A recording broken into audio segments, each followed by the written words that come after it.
Welcome to a world where love isn't perfect, it's raw, it's real, and it leaves marks that never fade. Here, every heartbeat hides a story.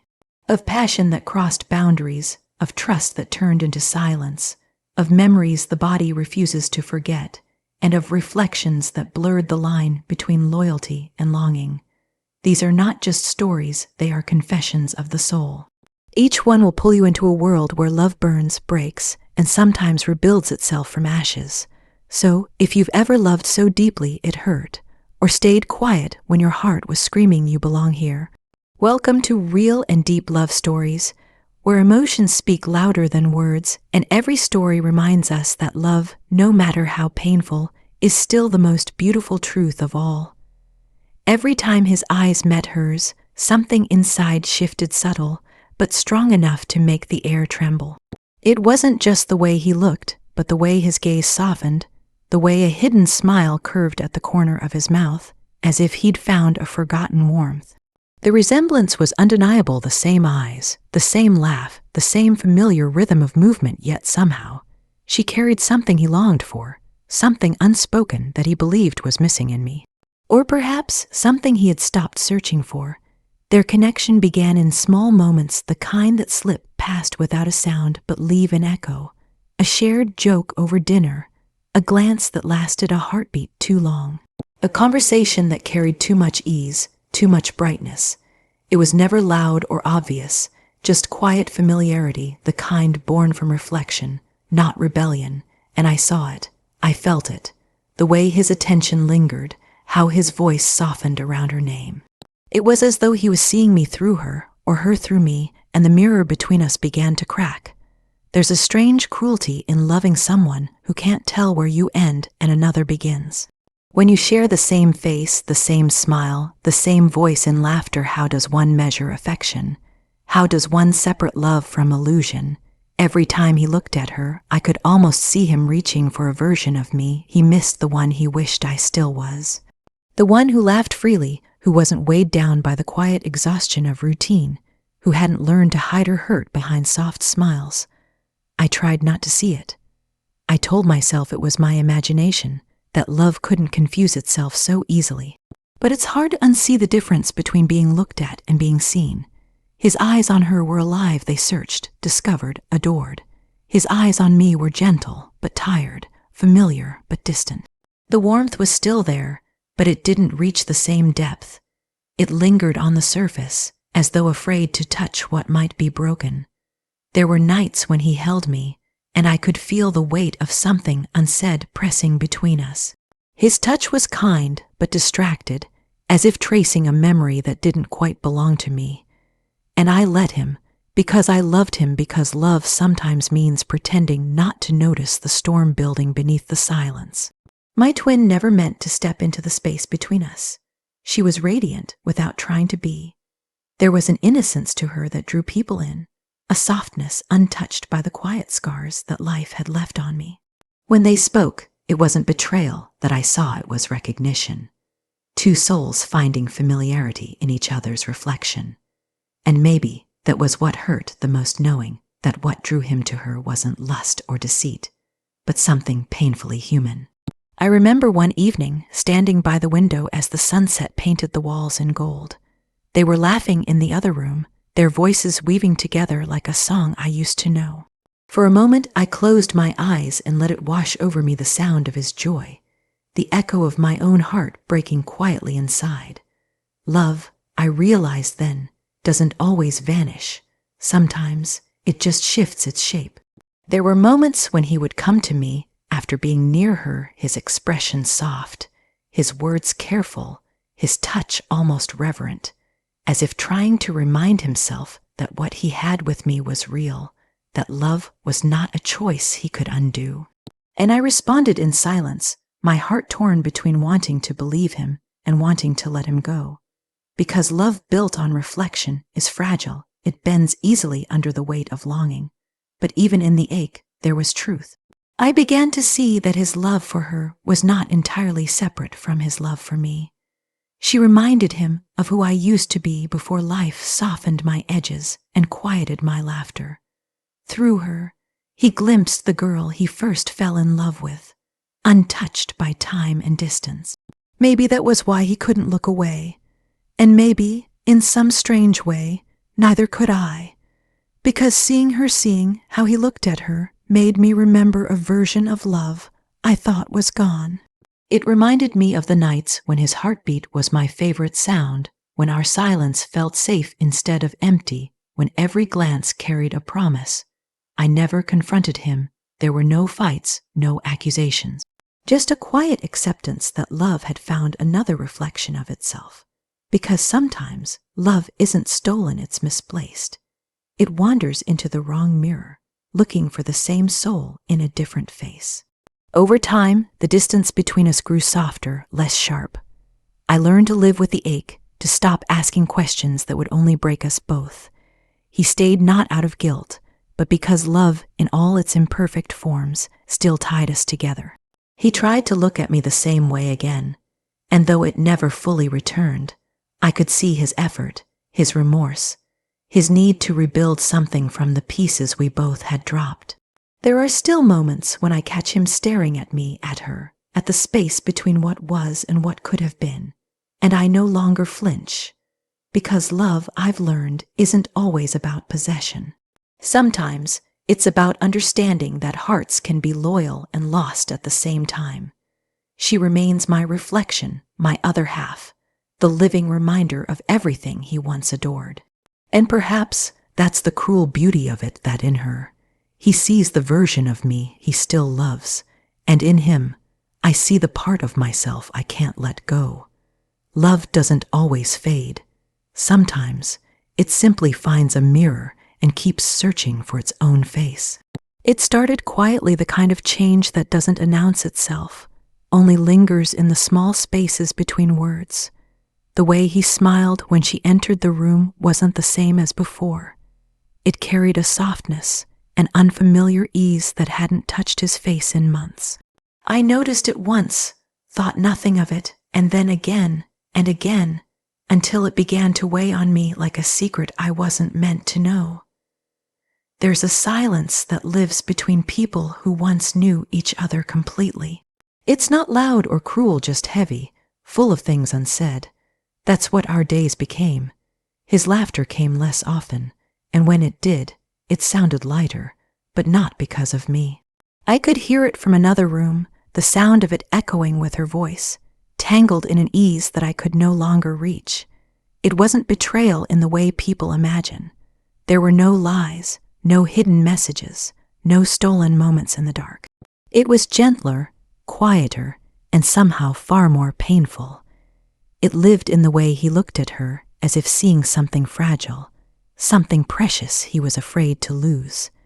The way his hand brushed hers when passing a glass, lingering for just a second too long. The way his tone changed when he said her name, the warmth sliding into it like sunlight through a window. Every gesture, every glance, every soft word was a small wound, not enough to break me at once, but enough to slowly hollow me from the inside. Love began to feel like a test I didn't know I was taking, one I was always close to failing. He still touched me, still held me, still said the same words, but there was something missing, something small yet enormous. It's strange how you can feel the absence of meaning even when the words are right. His hands felt familiar, but the energy had changed. His gaze lingered, but not with the same hunger or certainty. It was as though he was holding onto the memory of who we were, not who we had become. And then there was her, my twin, the reflection of everything I am and everything I am not. She carried herself with an effortless warmth that filled the spaces I couldn't reach anymore. I could see how he responded to it, how his shoulders relaxed when she spoke, how his eyes softened when she laughed. It wasn't something she did consciously. She wasn't trying to take anything from me. But love doesn't need intention to wound. Sometimes it just shifts quietly without permission. There were moments when I tried to convince myself I was imagining it, that the ache I felt was born of insecurity, not truth. But hearts know when they are being replaced, even if no one admits it. The body feels it first, the tension in a kiss, the hesitation in a hug, the way breath catches before saying I love you. Those are the whispers of silent betrayal. One night I found them talking by the window, their voices low but comfortable. He looked peaceful, a kind of peace I hadn't seen in him for so long, and for a heartbeat, I hated that it wasn't because of me. I stood in the doorway, watching the two people I loved most share a space I no longer belonged in. They weren't doing anything wrong, but sometimes what breaks the heart isn't what's done, it's what's felt.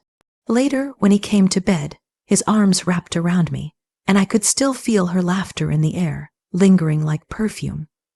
He pressed a kiss to my shoulder, and I wanted to turn toward him, to meet his eyes and remind him who I was. But fear held me still, because deep down, I already knew the person he saw when he looked at me wasn't me anymore. Days turned into weeks, and I learned to smile through the ache. I laughed when I was supposed to, listened when he spoke, and pretended not to notice the subtle pull that drew him toward her. He never crossed the line, but he lived on it. Every look was a balancing act between loyalty and longing. And I was left holding the weight of his hesitation. Love began to taste different. Once it was warm, rich, filling. Now it was sharp, metallic, a reminder of everything I couldn't name. Trust, once so natural, became an act of faith I had to perform daily. I told myself he still loved me, that this was just a passing shadow, that reflection couldn't replace reality. But even as I whispered those lies to myself, I could feel them losing power. She didn't mean to hurt me. She would smile at me, talk to me, share her days like she always had. And sometimes I caught her watching me with a quiet guilt, as if she too could feel the line she had unintentionally crossed. We were bound by the same face, the same voice, the same blood, yet suddenly divided by something far deeper. One evening, he looked at me the way he used to, just for a moment. It was brief but real, and I almost believed we could find our way back. But then she walked in, and his attention flickered, barely noticeable, but enough to undo me completely. It was like watching a flame hesitate before choosing which candle to light. That night I didn't cry. I just lay awake, listening to the rhythm of his breathing beside me. The silence between us was full, not empty, filled with everything we couldn't say. He still loved me, I knew that. But love, I've learned, isn't always pure. Sometimes it splits quietly, giving itself away piece by piece until you no longer know who owns what part. In the end, there was no confrontation, no scene. Only acceptance. I stopped searching his eyes for answers that would only hurt us both. I stopped asking her to visit less, to smile differently, to speak carefully. Because what was broken wasn't them, it was me, still trying to hold love in a shape it no longer fit. He never left, but a part of him was gone. And I learned to live with that, the knowledge that sometimes betrayal doesn't need touch or lies or confessions. Sometimes it lives in the smallest things, a softer smile, a different tone, a glance that lingers a second too long. And in that silence, love became something both beautiful and unbearable. Because even as it broke me, I still loved him, still wished for him, still hoped that someday, when he looked at her reflection, he might finally see me again. That hope, quiet and trembling, is the only thing I kept. There are touches that never fade, even when the hands that gave them are long gone.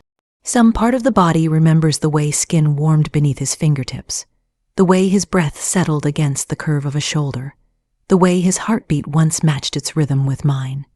It's strange how memories of touch outlive everything else, the words, the promises, the certainty. Long after love begins to change its shape, the body still aches with what it once knew. The distance came slowly, like the tide receding inch by inch, almost gentle in the way it pulled him away. One day it was laughter fading earlier in the night. Another, it was the way his hands stopped reaching for mine without thought. But even as the space between us widened, the warmth stayed. It lived in the small ghosts of our past, the way the bed she'd still held his scent, the way the silence of the room seemed to hum with what used to be. Sometimes I still wake up in the middle of the night and stretch out a hand, half expecting to find his there. I don't, but the memory of his touch remains, vivid enough to confuse my senses. It's like chasing an echo it doesn't answer, but it refuses to disappear. That's the cruel thing about love. It doesn't end when distance begins. It lingers in the body, in the quietest corners of memory, whispering reminders of a closeness that once felt sacred. I remember the nights when we didn't need words. Just the soft rhythm of breathing between us was enough to speak everything love couldn't say aloud. His touch was gentle then, unhurried, not possession, but recognition. As if each movement was a way of saying, I see you, I know you, I'm here. I used to believe that kind of love could never fade, that once two souls had found that rhythm, they'd never lose it. But love changes. It drifts, reshapes itself, grows quieter. Sometimes it isn't lost because of anger or betrayal, but simply because life shifts the ground beneath it. I felt it in the way his hugs became polite, in the way his kisses landed on my forehead instead of my lips, in the way his eyes still looked at me but not into me. He was there, but he wasn't, and my body knew it before my mind could admit it. His absence was not physical, it was the way he held me and let go too soon, the way his touch lingered out of habit rather than hunger. Yet still, my skin remembered the way it used to feel. Still, it longed for that spark, the warmth that once made everything else disappear. There's something unbearable about remembering what used to be tender when tenderness no longer lives there. It's like the body refuses to accept the truth the heart already knows. Every sensation becomes a lie it wants to believe again. The body, in its quiet betrayal, keeps reaching for the past long after the heart has learned to stop. Sometimes when he stood close enough for his scent to reach me, I could almost forget. For a second, everything in me would tighten as if my heart and my body still believed we were whole. And then reality would settle in, cold and clear, reminding me that memory isn't presence. That warmth doesn't always mean love. There were days I tried to recreate it, the closeness, the ease, the quiet certainty. I'd reach for his hand, trace familiar lines along his fingers, searching for a connection that no longer answered back. He would smile softly as if grateful for the gesture but not moved by it. That smile broke me more than silence ever could, because it carried kindness without depth, care without fire, and I wanted more than kindness. I wanted to be felt again. Even when he wasn't near, the memory of him clung to everything. The smell of rain would remind me of the nights we spent by the window, the hum of his voice reading softly into the dark. The smallest things, the brush of fabric, the sound of his footsteps had the power to unearth the ache I tried so hard to bury. My body carried him like a secret it refused to let go of. Sometimes I wondered if he felt it too, if his hands ever missed the shape of my skin, if his heart ever stumbled when he thought of the warmth we once shared, or if the distance had erased me completely, leaving only shadows where something living used to be. I never asked. There are questions that only deepen the wound, and this wound, quiet as it was, had already learned how to bleed without showing. There's a cruelty in memory, how it keeps the good alive long after the love is gone. It makes moving on feel like betrayal, as though letting go of the ache means erasing something sacred. But the body doesn't know how to forget tenderness. It clings to it, replays it, weaves it into the rhythm of breath and heartbeat. He still comes close sometimes. The way his hand brushes past mine in passing still sparks that old recognition, faint but undeniable. My pulse still remembers how it used to race, even though the heart has grown quiet. That's the thing about deep love, it marks you in places you can't see. It becomes part of the body's language, a memory stitched into the skin. There are moments, rare but real, when his touch still finds me not in passion, not in longing, but in habit. And even then, my body betrays me by softening, remembering what it once meant. For a breath, I let it. For a breath, I let myself believe he still feels it too. And then, like all illusions, it fades, leaving behind the same silence that has become our home. I've learned that distance isn't measured in miles or words. It's felt in the space between two hands that once fit perfectly, now unsure where to rest. It's felt in the way love lingers even when the heart has stopped reaching. And still, even after everything, when I close my eyes, I can feel his warmth as if he never left. The body remembers even when it shouldn't. Love is cruel in the way it confuses reflection with reality. Sometimes the heart reaches out and doesn't realize that what it's holding isn't the same soul it once knew, just a mirrored version, close enough to feel familiar, distant enough to destroy everything.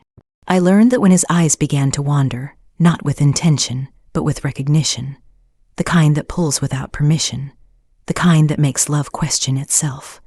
We were once inseparable, bound by the quiet comfort that only true love knows. Our days were woven with laughter, with soft words, with moments that felt infinite.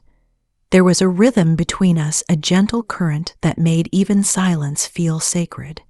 He used to say I was his home, the only place his heart ever felt at peace. And for a long time I believed that, until the mirror appeared, until she did. My twin was the same face, the same voice, the same laughter that once made him fall in love, but she wasn't me. There was something freer about her, untouched by the quiet fears that life had taught me. She was light where I had grown shadow. She was open where I had become guarded. And maybe that was why he looked at her the way he used to look at me, with wonder, with longing, with that unmistakable flicker of recognition that comes when the heart remembers its beginning. It started with small things, a joke shared between them that only drew polite smiles from me, a glance across the room that lasted too long to be casual, his laughter when she spoke lighter, easier. I noticed, how could I not? It was like watching him rediscover a part of himself he had lost. But the cruelest part was knowing that the part he found wasn't with me anymore. When love stands before its mirror, it doesn't always know which reflection it's holding. I saw that confusion in his eyes the way he looked at me, then at her, as if both faces carried pieces of the same truth. The same softness, the same history. He loved me. I never doubted that. But love, when faced with its reflection, begins to blur. The line between memory and desire fades, and soon he was standing between us, unsure which version of love belonged to him. There were moments when I wanted to scream, to demand that he look harder, that he see me not the reflection, not the reminder, but the soul that had walked beside him through every storm. But love makes cowards of even the strongest hearts. I stayed silent because deep down I understood what he was chasing. He wasn't choosing between two women. He was chasing the version of love that had once felt effortless, the love that existed before the weight of time changed us both. I watched as the distance between us grew, not through anger or betrayal, but through confusion. He still reached for me at night, still spoke softly, still carried the same tenderness. But it was different, like a song played on the wrong instrument. The notes were there, but the melody had changed. His eyes carried guilt, his touch hesitation. And in every gesture, I could feel the battle inside him, the ache of a man who loved one soul reflected in two faces. My twin never meant to hurt me. I could see it in her eyes, the fear, the shame, the helplessness. She tried to stay away, to draw the line that love had already blurred. But hearts don't always listen to reason. Sometimes they lean toward what feels like truth, even when that truth is misplaced. And maybe, in some quiet way, he believed that loving her was just another way of loving me, that through her, he could touch the beginning again. There was one night, I remember it vividly. We were all sitting together, the three of us. The light from the lamp was soft, golden, gentle. She was telling a story from our childhood, one I hadn't thought about in years. He was listening, smiling, that deep, unguarded smile I used to live for. For a moment, time folded in on itself. I saw the love that had once been mine reflected in the way he looked at her. And I knew, in that instant, that the mirror had won. But even in that heartbreak, there was no hatred, only an aching understanding. How could I despise him for being human? For seeing love where love's reflection stood. Sometimes, what destroys us isn't betrayal, it's the unbearable closeness of what once was. He wasn't reaching for someone new, he was reaching for something lost, and she just happened to hold its echo. I started to pull away, quietly, gently. I smiled when I had to, laughed when I should, and learned to live within the silence between us. There were no confrontations, no accusations, Just acceptance, the kind that comes when you realize that love, no matter how deep, cannot control its own reflection. He noticed my distance. He tried to bridge it, soft gestures, careful touches, small words of affection. And I let him, because despite everything, I still loved him. Even when the mirror stood between us, even when I could feel his heart tremble with confusion, I still wanted him to find peace, whether it was in me or in her. The days blurred together after that. He stayed, but his soul lingered elsewhere, caught between two faces, two hearts that beat in the same rhythm. There was no way to compete with reflection. How could I, when she and I were fragments of the same whole? Sometimes I wonder if love is meant to be that fragile, so easily swayed by what looks familiar, so ready to mistake reflection for renewal. Perhaps that's why it hurts so deeply, because it never breaks cleanly. It fractures, leaving pieces behind in every reflection it touches. Now, when I look in the mirror, I see her too, not in rivalry, not in anger, but in quiet acceptance. We share the same face, but not the same story. She carries the beginning, I carry the ending, and he exists somewhere in between, forever chasing the image of love he once knew, uncertain which version of it was ever truly real. Love's reflection can be beautiful, but it is also merciless. It shows you everything you've lost and everything you still ache for, sometimes in the same face. And when the heart beats for the wrong twin, it isn't cruelty that destroys it. It's confusion. It's the unbearable knowledge that love can recognize itself in more than one reflection. Some nights, I still think about him, the way his eyes softened when they met mine, the way his voice trembled when he said my name. I wonder if he ever knew the difference, if he could ever truly tell which of us his heart belonged to. But maybe that's the truth of it. Maybe he didn't have to. Maybe love was never meant to choose between reflection and reality. Maybe love, in its cruelest form, simply learns to live inside the mirror. If this story touched your heart, even for a moment, don't forget to like, comment, and subscribe. Your support helps these true, deep love stories reach every soul still searching for meaning in heartbreak. Stay with us for more tales of passion, silence, memory, and reflection, stories that remind us that love doesn't always end. It simply changes its form. Until next time, keep your heart open and remember, some stories aren't just heard, they're felt.